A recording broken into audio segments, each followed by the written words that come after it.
بسم اللہ الرحمن الرحیم۔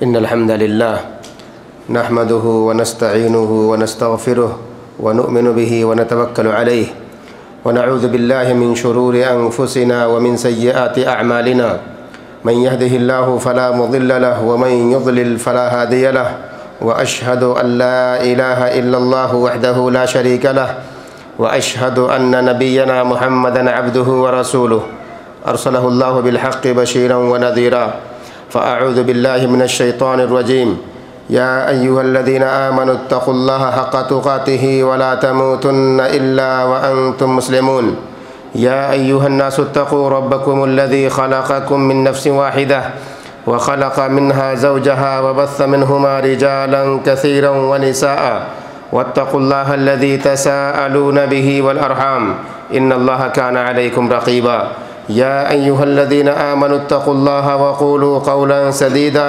يصلح لكم أعمالكم ويغفر لكم ذنوبكم ومن يطع الله ورسوله فقد فاز فوزا عظيما أما بعد فإن خير الحديث كتاب الله وخير الهدي هدي محمد صلى الله عليه وسلم وشر الأمور محدثاتها وكل محدثة بدعة وكل بدعة ضلالة وكل ضلالة في النار فأعوذ بالله من الشيطان الرجيم يا أيها الذين آمنوا اتقوا الله وآمنوا برسوله يؤتكم كفلين من رحمته ويجعل لكم نورا تمشون به ويغفر لكم والله غفور رحيم۔ تمام قسم کی تعریفیں، حمد و ثنا، بڑائی و کبریائی اللہ رب العالمین کے لیے، جو ہمارا اور آپ کا، ساری کائنات کا خالق اور مالک ہے، سب کا حاکم اور رازق ہے، سب کا داتا اور پالنہار ہے۔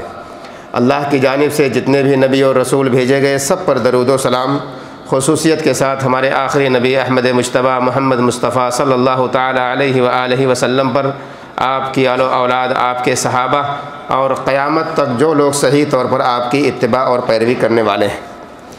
ایک آیت کریمہ میں نے آپ کے سامنے خطبہ حاجہ کے بعد پڑھی ہے۔ اللہ رب العالمین نے اس آیت میں ایمان والوں کو مخاطب کرتے ہوئے فرمایا، اے وہ لوگوں جو ایمان لائے، اللہ سے ڈرو، اور فرمایا وآمنوا برسولہ، اور اپنے اللہ رب العالمین کے رسول پر ایمان رکھو، یؤتکم کفلین من رحمتہ، اپنی رحمت کا دو گنا اجر تمہیں دے گا، یعنی دو حصہ رحمتیں تمہیں عطا کرے گا، وَيَجْعَلْ لَكُمْ نُورًا يَمْشُونَ بِهِ، اور تمہیں ایک ایسا نور عطا کرے گا جس کے ذریعے سے تم چلو گے، وَيَغْفِرْ لَكُمْ، تمہارے گناہوں کو اللہ معاف کر دے گا۔ اللہ رب العالمین بخشنے والا اور رحم کرنے والا ہے۔ حضرات گرامی، آپ سب کو پتہ ہے کہ اللہ رب العالمین نے اس امت کو، امت محمدیہ کو بڑا مقام عطا کیا ہے۔ اس امت محمدیہ کو، اس کی قدر و منزلت کو بڑا اونچا کیا ہے، اور اس کے مقام کو اونچا کرنے کے ساتھ ساتھ ہمیں اور آپ کو جو بشارتیں سنائی ہیں وہ بھی بڑی عظیم ہیں۔ یہ امت سب سے عظیم امت، اس امت کے لوگ سب سے بہترین لوگ، اس امت کا نبی سب سے بہترین نبی، اس امت کے پاس جو کتاب سب سے عظیم کتاب، غرض یہ کہ ساری چیزیں اللہ رب العالمین نے ہمیں اور آپ کو، امت محمدیہ کو، عظمت والی ہی عطا کی ہیں۔ کہیں پر بھی آپ کو دوسری امتوں سے، ہمیں اور آپ کو دوسری امتوں سے نیچا نہیں بتایا گیا ہے، سب سے اونچا بتایا گیا ہے۔ اور اس امت کے لیے ایک شرف کی بات ہے، اس کے مقام اور منزلت اور رفعت کی بات یہ بھی ہے کہ اللہ رب العالمین نے اس کے نبی پر جو سب سے پہلی آیت اتاری ہے قرآن مجید کی، وہ کیا ہے؟ اقرأ بسم ربک الذی خلق، جس کے اندر جو حکم ہے وہ حکم ہے پڑھنے کا، وہ حکم ہے پڑھنے کا۔ اور پڑھائی کے اندر صرف پڑھنا نہیں ہوتا، لکھنا بھی ہوتا ہے، اسے یاد کرنا بھی ہوتا ہے، اس کے لیے محنت کرنی ہوتی ہے، اس کے لیے بھاگ دوڑ کرنا پڑتا ہے، مشقت کرنی پڑتی ہے۔ جو ماں باپ ہیں انہیں پتہ ہے کہ بچوں کو کیسے پڑھایا جاتا ہے، صبح انہیں کیسے بیدار کرنا ہے، ان کی تربیت کتنا مشکل کام ہوتا ہے۔ یہ اللہ رب العالمین نے اس امت کے نبی پر جو سب سے پہلی آیت اتاری وہ کون سی تھی؟ اقرأ بسم ربک الذی خلق۔ اس کے ذریعے سے اللہ رب العالمین نے یہ پیغام دیا ساری امت کے لوگوں کو کہ اے امت کے لوگوں، تم جاہل مت رہو، تم پڑھے لکھے بن جاؤ، کیونکہ ہمارے نبی محمد الرسول اللہ صلی اللہ علیہ وسلم پر قرآن کا جو پہلا حرف، پہلی آیت نازل ہوئی وہ پڑھنے کے بارے میں گفتگو کرتی ہے۔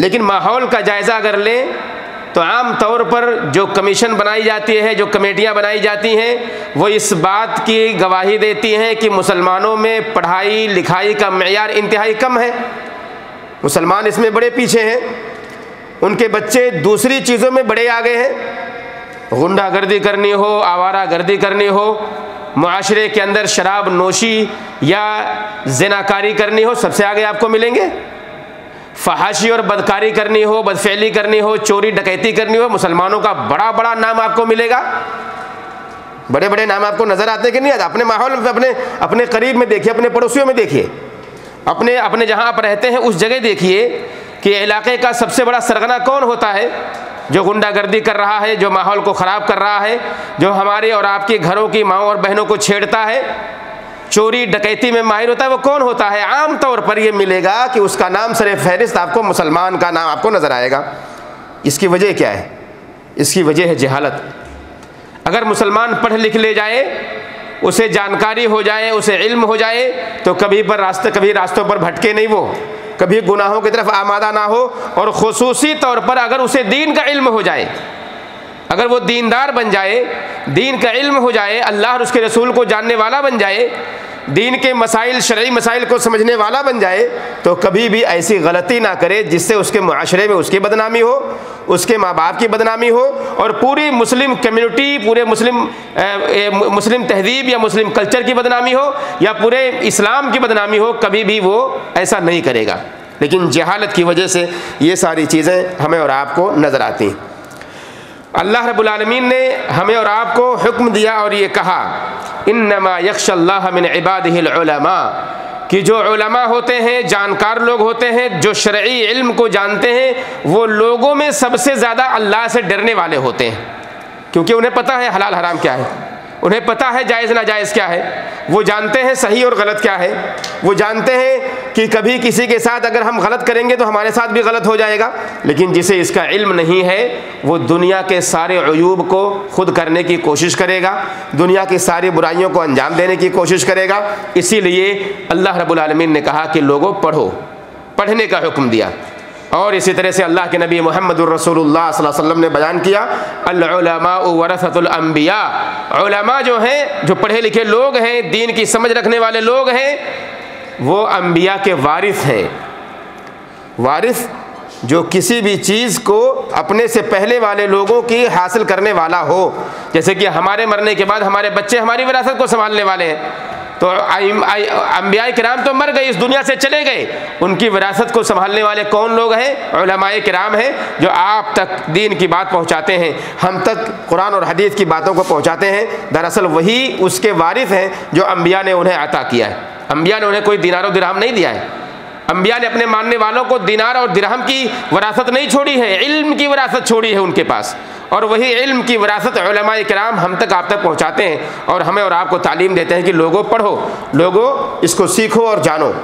جب انسان سیکھ لیتا ہے تو انسان جان لیتا ہے اپنے رب کو، جب انسان سیکھ لیتا ہے اپنے رسول کی قدر و منزلت کو سمجھ جاتا ہے۔ اور اسی لیے اللہ رب العالمین نے قرآن کریم میں قسم کھائی ہے قلم کی، نون والقلم وما یسطرون کی قسم ہے، قلم کی، اور اس چیز کی بھی قسم جو قلم لکھتا ہے، جو کچھ بھی قلم تحریر کرتا ہے، بڑے حروف میں، چھوٹے حروف میں، کبھی خاموشی کے ساتھ۔ آپ یہ کہیں کہ میں موبائل پہ ٹائپ کرتا ہوں نا، یہ بھی قلم ہے جو چل رہا ہے، گرچہ آپ کی انگلیاں چل رہی ہیں، لیکن دراصل وہ قلم ہے۔ جب تک یہ موبائل نہیں تھا، ہم رسالہ ہاتھ سے لیٹر لکھتے تھے نہیں، ہمارے گھر سے آتے تھے لیٹر، جو لوگ یہاں 20 سال 25 سال سے رہتے ہیں انہیں پتہ ہوگا کہ گھر والے خط لکھا کرتے تھے، لکھتے تھے، بھیجتے تھے، لکھ کر کے 2 مہینے 3 مہینے بعد وہ خط پہنچتے تھے، بڑی خوشی سے لوگ پڑھتے تھے اس کو۔ آج تو سیکنڈوں میں ہو رہا ہے۔ کہنے کا مطلب یہ ہے کہ قلم جس کی قسم اللہ رب العالمین نے کھائی ہے، اور یہ بھی قسم کھائی اللہ رب العالمین نے جو کچھ یہ قلم لکھ رہا ہے اس کی بھی قسم ہے۔ قلم کی اہمیت ہے، اور قلم آدمی کب اٹھائے گا؟ جب وہ پڑھنے والا ہوگا۔ جاہل آدمی قلم سے لکھنے کی کوشش نہیں کرے گا، اسے پتہ ہی نہیں کیا لکھے گا وہ۔ اسی لیے ہمیں اور آپ کو تعلیم دی گئی کہ لوگوں پڑھو، اپنے رب کو جانو۔ اور اللہ رب العالمین نے علم اور اہل علم کی شان کو جو اونچا کیا ہے، ان کے مکان اور ان کی عظمت کو جو بڑا کیا ہے، اور ساتھ میں اللہ رب العالمین نے اپنی گواہی کو اپنے ملائکہ، اپنے فرشتوں اور اہل علم کی گواہی کو ایک ساتھ جوڑا ہے۔ اللہ کی گواہی، فرشتوں اور علماء کی گواہی کو ساتھ میں جوڑا ہے، اور وہ گواہی یہ ہے کہ اللہ رب العالمین کی وحدانیت ہونی چاہیے۔ اللہ رب العالمین نے جو عدل و انصاف آسمان اور زمین کے اندر قائم کیا ہے اس کو لوگوں کے سامنے بیان کرنا چاہیے۔ اللہ رب العالمین نے فرمایا شہید اللہ انہ لا الہ الا ہو والملائکۃ واولو العلم قائما بالقسط۔ اللہ رب العالمین نے اس بات کی گواہی دی اور فرشتوں نے بھی اس بات کی گواہی دی، ایمان والے جو علماء حضرات ہیں، جو پڑھے لکھے لوگ ہیں، انہوں نے اس بات کی گواہی دی کہ لا الہ الا ہو، کہ اللہ رب العالمین کے سوا کوئی بھی معبود برحق نہیں ہے۔ لا الہ الا هو العزیز الحکیم، اللہ رب العالمین بھی عزیز، اللہ رب العالمین عزیز اور حکیم ہے۔ اللہ رب العالمین نے پڑھے لکھے لوگ، جو علماء ہیں، پڑھے لکھے لوگ ہیں، ان کی گواہی کو اپنے ساتھ جوڑا ہوا ہے۔ یہ ان کے اونچے مقام کی دلیل ہے، اونچے منصب کی دلیل ہے، ان کے رفعت اور اونچائی کی دلیل ہے، ان کے بلند پائے کی دلیل ہے جو اللہ رب العالمین نے علماء کو عطا کیا ہے۔ اسی لیے اللہ رب العالمین نے اپنے نبی محمد الرسول اللہ صلی اللہ علیہ وسلم کو زیادہ علم حاصل کرنے کی طرف رغبت دلائی اور کہا وقل رب زدنی علما، اے نبی آپ کہیے اپنے رب سے کہ اے میرے رب میرے علم میں اضافہ فرما۔ ہمیں بھی چاہیے کہ ہم دعا کیا کریں اللہ رب العالمین سے، مانگا کریں اللہ رب العالمین سے کہ اللہ ہمیں علم میں اضافہ فرما، ہمارے بچوں کے علم میں اضافہ فرما۔ کیوں؟ اس کا فائدہ یہ ہوگا کہ جب ہم جانیں گے، جب ہم سمجھیں گے، دین کا علم ہوگا اور ہمارے پاس دین کا ذخیرہ ہوگا تو ہمارے پاس تقویٰ بھی ویسے ہی پیدا ہوگا، ہمارے سینے میں اللہ کا ڈر بھی ویسے ہی پیدا ہوگا، کیونکہ ہم جاننے والے بن گئے، ہم سمجھنے والے بن گئے۔ آپ بتائیے ہم میں سے کتنے لوگ ہوں گے، آپ ہی لوگوں میں سے کتنے لوگ ایسے ہوں گے جو ہو سکتا ہے کبھی بے نمازی رہے ہوں، ایک وقت ان کے اوپر گزرا ہوگا جو بے نمازی رہے ہوں گے، لیکن آج ان سے پوچھئے کہ نماز کی اہمیت ان کے لیے کیا ہو گئی، ان کے سینے میں نماز کی تڑپ کیسے رہتی ہے، مؤذن جب اذان دیتا ہے تو کیا وہ مسجد کی طرف نہیں بھاگتے ہیں؟ تو یہ تقویٰ ہوا ان کے دلوں میں پیدا ہوا کب؟ جب انہوں نے جانا، ان کے پاس جب علم آیا، انہیں پتہ چلا کہ نماز کی اہمیت کیا ہے۔ تو دین کے ہر پہلو کی اہمیت کو سمجھنا یہ ہمارے لیے بہت ضروری ہے۔ اللہ کے نبی محمد الرسول اللہ صلی اللہ علیہ وسلم کی حدیث آتی ہے من سلک طریقا یلتمس فیہ علما سہل اللہ لہ بہ طریقا الی الجنہ۔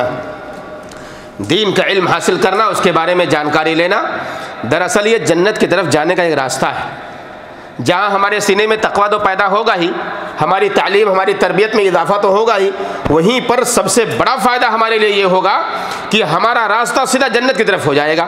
اور اسی کی رہنمائی اللہ کے نبی محمد الرسول اللہ صلی اللہ علیہ وسلم نے کی، یہ کہتے ہوئے کہ جس نے بھی علم دین حاصل کیا اور علم دین حاصل کرنے کے لیے کوئی بھی راستہ چل کر گیا، آپ مسجدوں میں دروس ہوتے ہیں، علماء کرام کی تقریریں ہوتی ہیں، کہیں کہیں اجتماعات ہوتے ہیں، کہیں قرآن کے حلقے لگتے ہیں، آپ اگر اپنے گھر سے اپنے روم سے نکل کر وہاں تک پہنچتے ہیں تو یہ جو بیچ میں آپ راستہ طے کر رہے ہیں نا، یہ چل کے جو جا رہے ہیں، آپ کے قدم جو ایک ایک قدم آپ کے اٹھ رہے ہیں، دراصل یہ جنت کی طرف اٹھ رہے ہیں۔ گرچہ آپ جا رہے ہیں دنیا کے اندر علم لینے کے لیے، کچھ سیکھنے کے لیے، لیکن اپنے لیے راستہ کہاں ہموار کر رہے ہیں؟ آپ جنت میں جانے کا راستہ ہموار کر رہے ہیں۔ اللہ کے نبی محمد الرسول اللہ صلی اللہ علیہ وسلم فرماتے ہیں جس نے بھی علم سیکھنے کے لیے اپنے قدم کو بڑھایا یلتمس فیہ علما سہل اللہ لہ بہ طریقا الی الجنہ، اللہ رب العالمین اس کے لیے جنت کے راستے کو صحیح کر دیتا ہے، ہموار کر دیتا ہے، راستہ آسان ہو جائے گا جنت کی طرف جانے کا۔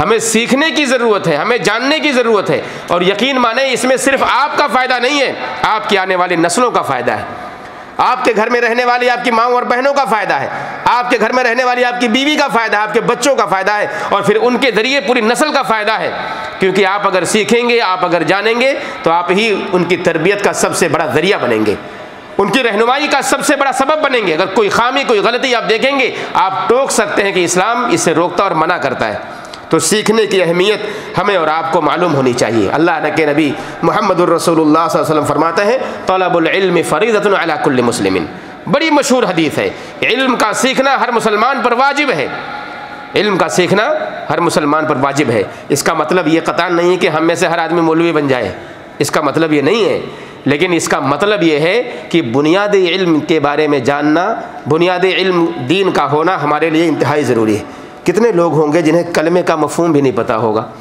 کتنے لوگ ہوں گے جو شہادتین کا اقرار بھی نہیں کر پاتے ہیں بیچارے، کلمہ توحید کا اقرار بھی اپنی زبان سے سلیقے سے نہیں کر پاتے. اشہد ان لا الہ الا اللہ و اشہد ان محمدا عبدہ و رسولہ.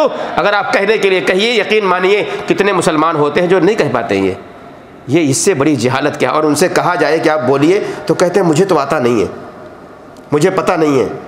انہیں پتہ ہوتا ہے کہ کھانا کیسے کھانا ہے, انہیں پتہ ہوتا ہے کہ کپڑا کیسے پہننا ہے, انہیں پتہ ہوتا ہے کہ موبائل کیسے چلانا ہے, انہیں پتہ ہوتا ہے کہ دوسروں کو گالیاں کیسے دینی ہے, انہیں پتہ ہوتا ہے کہ ماں باپ کا احترام کیسے نہیں کرنا ہے, انہیں پتہ ہوتا ہے کہ بیویوں کو کیسے مارنا ہے, انہیں پتہ ہوتا ہے کہ شوہروں کی نافرمانیاں کیسے کرنی ہے, انہیں پتہ ہوتا ہے کہ اپنے پڑوسیوں کے حقوق کو کیسے کھانا ہے. یہ سب جانتے ہیں.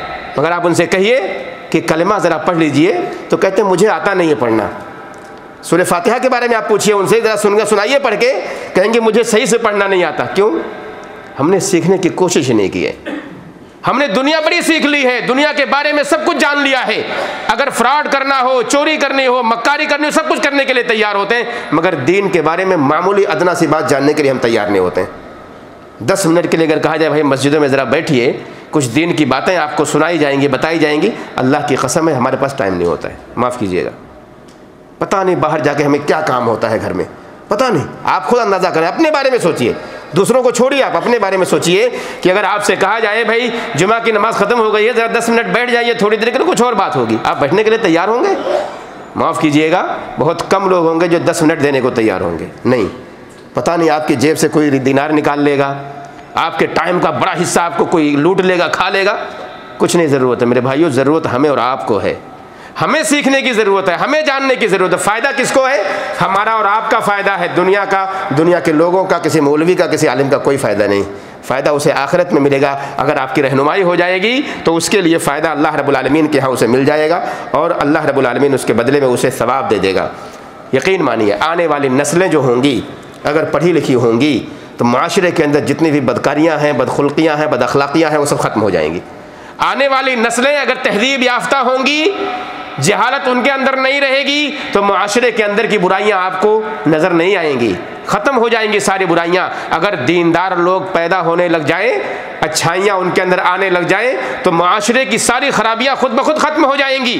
پھر ہمیں رونا نہیں رونا ہوگا کہ میری بہو بیٹی گھر سے باہر کیسے نکلے, آنکھ لگائے ہوئے لوگ کھڑے ہوئے ہیں, یہ کہنا ہی نہیں پڑے گا. صحابہ کرام کے زمانے میں جو ان کے گھروں کی عورتیں نکلتی تھیں, صحابہ کرام اپنی نظروں کو نیچے جھکا کر زمین پر اپنی نظروں کو رکھا کرتے تھے. سبحان اللہ, ان کے قدموں پر ان کی نگاہیں ہوتی تھیں, اور ان کے گھر کی بہو بیٹیاں محفوظ ہوا کرتی تھیں. ان کی نظریں سے کبھی کوئی گھائل نہیں ہوتا تھا. آج کا جو ماحول ہے, ایک عورت کے شکاری کتنے سارے ہوتے ہیں اگر گھر سے باہر نکل جائے. یہ معاشرہ ہمارا اور آپ کا معاشرہ ہے جس پر لعنت برستی ہے اللہ کی طرف سے, مسلمانوں کی طرف سے, فرشتوں کی طرف سے.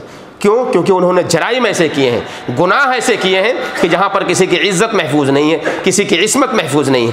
گھروں سے لوگ باہر نکلنے سے ڈرتے ہیں. اور اگر یہی نسلیں اگر پڑھی لکھی ہو جائیں, دین کی تعلیم یافتہ ہو جائیں, تو یقین مانیے کہ گناہوں سے پورا معاشرہ پاک ہو کر کے صاف اور شفاف معاشرہ بن جائے گا, اور ترقی کے وہ منازل طے کرے گا جسے دنیا بھی دیکھے گی.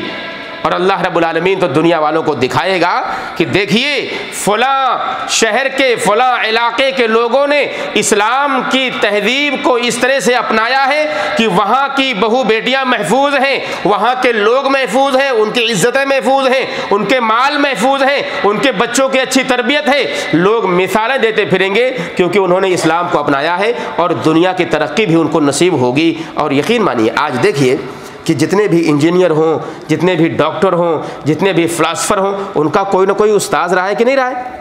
کوئی نہ کوئی رہا ہے نا ان کو پڑھانے والا, ان کو سکھانے والا. گرچہ اس نے دین کی تعلیم نہیں دی ہے, لیکن دنیا کی تعلیم اسے دی, اس نے پڑھا لکھا سیکھا. تو مسلمانوں پڑھو اور لکھو گے تو آخرت تو چھوڑیے, پہلے آخرت اگر نہ بھی ملے آپ کو, آپ آخرت سے دور بھی رہیں گے, تو کم سے کم دنیا کے اندر آپ کو وہ نام ملے گا, وہ مقام ملے گا. اور پھر اللہ رب العالمین سے آپ اگر توفیق طلب کریں, اللہ رب العالمین سے آپ مانگیں کہ اللہ رب العالمین انہیں دنیا کے ساتھ آخرت بھی دے دے, یا جو آخرت کو پانے والے لوگ ہیں اگر وہ لوگ اللہ سے مانگیں کہ اللہ رب العالمین آخرت کے ساتھ ہمیں دنیا بھی دے دے, تو اللہ رب العالمین دونوں چیزیں ہمیں نصیب کرے گا. اس کے بارے میں اللہ کے نبی محمد الرسول اللہ صلی اللہ علیہ وسلم کی حدیث آتی ہے, بیان کرتے ہیں اذا سألتم اللہ عز وجل فاسألوه الفردوس, جنت کے اندر مراتب ہیں، جنت کے اندر کیٹیگری ہے، اور اسی کیٹیگری کے حساب سے انسان کی وہاں پر پہنچ ہوگی. ہماری نیکیاں جیسی ہوں گی، ہم جس انداز میں جی کر جائیں گے اسی انداز میں اللہ رب العالمین جنت کے اندر ہمیں مقام عطا کرے گا. انبیاء، صلحاء، شہداء اور سب کا اونچا اونچا مقام ہوگا، اور ہم کہیں کونے میں ہو سکتا ہے پڑے ہوئے رہے، کیونکہ ہم تو ان کے مقام کو نہیں پہنچ سکتے، لیکن جنت میں داخلہ تو انشاءاللہ ہو ہی جائے گا. اللہ جنت میں پہنچا دے ہم سب کو کسی بھی ذریعے سے. جنت میں پہنچ جانا ہی، چلے جانا ہی ایک بہت بڑی کامیابی ہوگی ہمارے لیے.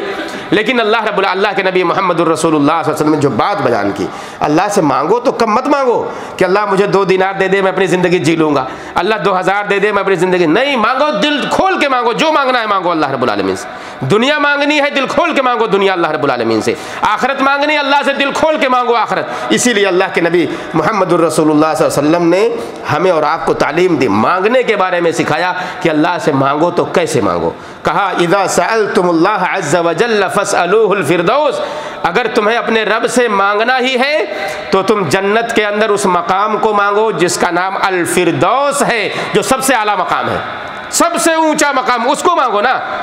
کہو اللہ جنت میں ہمیں فردوس میں جگہ دے دے. حالانکہ اس کے لائق ہم ہیں، اس کے لائق تو شاید نہیں ہوں گے، لیکن اگر مانگنے کی بات آئے گی تو اپنے رب سے ہم کیا مانگیں گے؟ ہم فردوس ہی مانگیں گے، ہم کم پر راضی نہیں ہوں گے. ہمیں چاہیے کہ ہم فردوس مانگیں اللہ رب العالمین سے. فَإِنَّهُ أَوْسَطُ الْجَنَّةِ وَأَعْلَى الْجَنَّةِ، یہ فردوس جو ہے جنت کے درمیان کا ہے، بالکل بیچ سینٹر کا ہے، اور سب سے اونچا مقام ہے. سینٹر میں کوئی ہو اور سب سے اونچے مقام پہ ہو تو پورے جنت والوں کی نظریں اس پر جائے گی کہ نہیں جائے گی؟ اب ظاہر ہے جنت والوں کی نظریں اگر جائیں گی تو ہم اگر وہاں موجود ہوں گے انشاءاللہ، اللہ سے مانگنے کے بعد اگر پہنچ جائیں وہاں پر تو کتنی بڑی کامیابی ہمارے اور آپ کے لیے ہوگی. وَفَوْقَهُ عَرْشُ الرَّحْمَٰنِ، اور اس فردوس کے اوپر اللہ رب العالمین کا عرش ہے. وَمِنْهُ تَفَجَّرُ أَنْهَارُ الْجَنَّةِ، وہیں سے جنت کی نہریں پھوٹتی ہیں. سبحان اللہ. یہ فردوس ہمیں مانگنے کے لیے کہا گیا ہے. ہم بہت ساری چیزیں مانگتے ہیں دنیا کے اندر، آخرت کے لیے ہم مانگتے ہیں. ہمیں چاہیے کہ مانگیں اللہ رب العالمین سے، وہی دینے والا ہے، وہی نوازنے والا ہے. دنیا کی ترقی بھی وہی دے گا، اور آخرت کے اندر ہمیں عزت اور حوصلہ بھی وہی دے گا، ہمیں مقام اور مرتبت بھی وہی دے گا، اور رسوائیوں سے اللہ رب العالمین ہمیں بچائے گا بھی. تو دینے والا وہی ہے. اس لیے ہمیں چاہیے کہ ہم اگر مانگیں اللہ رب العالمین سے تو اچھی طلب کریں اور اعلیٰ طلب کریں، جو سب سے اونچی چیز ہو اللہ رب العالمین سے وہ مانگیں. آئیے ایک بات کہہ کر کے اپنی بات کو ختم کرتا ہوں، اور وہ یہ ہے کہ عبداللہ ابن مسعود رضی اللہ تعالی عنہ کے بارے میں آتا ہے، وہ کہتے ہیں والذی لا الہ غیرہ، قسم ہے اس ذات کی جس کے علاوہ کوئی معبود نہیں ہے، ما انزلت سورۃ من کتاب اللہ الا انا اعلم این نزلت، کہ قرآن کریم کے اندر کوئی بھی صورت ایسی نازل نہیں ہوئی ہے مگر مجھے اس کے بارے میں علم ہے کہ وہ آیت کہاں یا وہ صورت کہاں نازل ہوئی ہے. کون کہہ رہا ہے؟ عبداللہ ابن مسعود رضی اللہ تعالیٰ عنہ، کہ قرآن کے بارے میں کوئی بھی صورت جہاں بھی نازل ہوئی ہے مجھے اس کے بارے میں پتہ ہے کہ وہ صورت کہاں نازل ہوئی ہے. کہتے ہیں ولا انزلت آیۃ من کتاب اللہ الا انا اعلم فی من انزلت، اور کوئی بھی آیت ابھی تک تو پورے صورت کی بات تھی، اب کہہ رہے کوئی بھی آیت جو نازل ہوئی ہے مجھے اس کے بارے میں علم ہے کہ وہ آیت کس کے بارے میں نازل ہوئی ہے.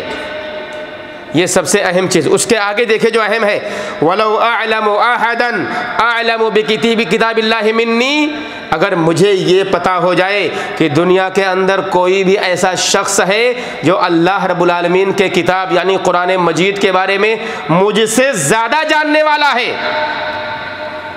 ابھی تک کیا سمجھ آیا؟ انہوں نے پہلے تو یہ دعویٰ کیا اور کہا کہ قرآن کریم کے اندر جتنی بھی آیتیں نازل ہوئی ہیں سب کے بارے میں مجھے پتا ہے کہ وہ آیتیں کہاں نازل ہوئی ہیں. قرآن جتنی بھی صورتیں نازل ہوئی ہیں سب کے بارے میں پتا ہے کہ وہ صورتیں کہاں نازل ہوئی ہیں، مکہ میں، مدینہ میں، کون سی جگہ پر. کہا کہ جو بھی آیتیں نازل ہوئی ہیں ان آیتوں کے بارے میں مجھے پتا ہے کہ وہ کس کے بارے میں نازل ہوئی ہیں. پھر اس کے بعد وہ کہہ رہے ہیں اللہ کی قسم ہے جس کے علاوہ کوئی معبود نہیں، اگر مجھے یہ پتا ہو جائے کہ میرے علاوہ کوئی اور بھی دنیا میں ہے جو اللہ کے کلام کے بارے میں زیادہ جانتا ہے، کہا تبلغہ المطایا لرکبت الیہ، اونٹنی وہاں تک اگر پہنچ سکتی ہے تو میں اس تک ضرور جاؤں گا، وہاں تک پہنچوں گا جاننے کے لیے. یہ سیکھنے کی بات ہے، تعلیم لینے کی بات ہے. ہم چند قدم چل کے نہیں جا پاتے ہیں، اللہ معاف کرے ہم سب کو، چند قدم نہیں جا پاتے ہیں سیکھنے کے لیے کہ ہم دین کے بارے میں تھوڑی سی جانکاری لینے کے لیے چل کے کہیں پہنچ جائیں۔ اور عبداللہ ابن مسعود رضی اللہ تعالیٰ عنہ کہہ رہے ہیں دنیا کے اندر کوئی بھی اگر ایسا ہو جو مجھ سے زیادہ قرآن کے بارے میں جاننے والا ہوگا میں ضرور اس کے پاس جاؤں گا جاننے کے لیے، سیکھنے کے لیے۔ بتائیے، ہم تو آج خود ہی عالم بنے ہوئے ہیں، اور سب سے بڑا عالم تمہارا موبائل بن گیا ہے، سب سے بڑا علامہ کوئی مسئلہ آیا گوگل پہ سرچ کیا ہم مفتی بن گئے۔ یہ صورتحال ہماری اور آپ کی، ہم علماء سے اپنا رابطہ رکھنا ہی نہیں چاہتے، ہم سیکھنا ہی نہیں چاہتے کسی سے کہ ہمیں سکھانے والا پیدا کون ہو گیا ہے، ہم تو خود سیکھے سکھائے ہیں، معاف کیجیے۔ اور یہی لوگ جب گھر میں وفات ہو جاتی ہے تو جنازہ پڑھانے کے لیے مولوی کو ڈھونڈتے ہیں، نہیں پتہ ہوتا ہے کہ تکفین کیسے کرنی ہے، تدفین کیسے کرنی ہے، قبر کیسے کھودنی ہے، لوگوں کو معلوم ہی نہیں، معاف کیجیے نہیں معلوم ہے۔ ہم میں سے کتنے لوگ ہوں گے جو ابھی تک جنازے کی نماز کا طریقہ بھی نہیں جانتے ہوں گے۔ یہ سب سیکھا جائے میرے بھائیوں، میرے بزرگوں، میری ماؤں اور بہنوں، سب کے لیے پیغام ہے۔ واللہ دین کی معرفت، دین کی جانکاری ہم سب کے لیے انتہائی ضروری ہے، جو کہ اصل پیغام ہے اقرأ بسم ربک الذی خلق کا۔ ہمیں پڑھنے کے لیے کہا گیا، ہمارے نبی کو پڑھنے کے لیے کہا گیا، امی تھے، آپ کو کہا گیا ہے نبی پڑھو، اور اللہ کے نبی صلی اللہ علیہ وسلم نے پڑھ کر دکھایا، لوگوں کو تعلیم دی، لوگوں کو سکھایا کہ لوگوں جانو، لوگوں مجھ سے سیکھو، اپنے حج کا طریقہ، نماز کا طریقہ مجھ سے لے لو۔ اللہ کے نبی صلی اللہ علیہ وسلم نے لوگوں کو تعلیم دی، لوگوں کو سکھایا ہے۔ مسلمانوں، ہمیں بھی سیکھنے کی ضرورت، ہمیں بھی جاننے کی ضرورت ہے، اور جب ہم جان جائیں گے، سیکھ جائیں گے تو یقین مانیے ہم بھی انشاءاللہ دین کے شہسوار بن جائیں گے اور تبلیغ دین کے بہت بڑے ذرائع بن جائیں گے۔ اور یہی چھوٹے چھوٹے بچے جو ہمارے گودوں میں کھیلتے ہیں، یقین مانیں یہی آگے جا کے آپ کے لیے صدقہ جاریہ بنیں گے اور دین کی تبلیغ کرنے والے بنیں گے۔ دین کی جب تربیت ان کے سینوں میں جب پیدا ہو جائے گی اور ان کے سینے دین سے معمور ہو جائیں گے، آپ مر جائیں گے یہ آپ کی مغفرت کی دعائیں کریں گے۔ تو ہمیں سیکھنے کی ضرورت ہے اور اپنے بچوں کو تعلیم دلانے کی ضرورت ہے۔ اللہ رب العالمین سے دعا ہے کہ اللہ رب العالمین ہم سارے مسلمانوں کی حفاظت فرمائے، ہم سب کو علم دین کو سیکھنے اور سکھانے والا بنا دے، ہم جو کچھ سیکھتے ہیں اللہ رب العالمین اس پر عمل کرنے والا بنا دے۔ دین کی معرفت ہمارے لیے ضروری ہے، اللہ اس کو ہمیں جاننے والا بنا دے۔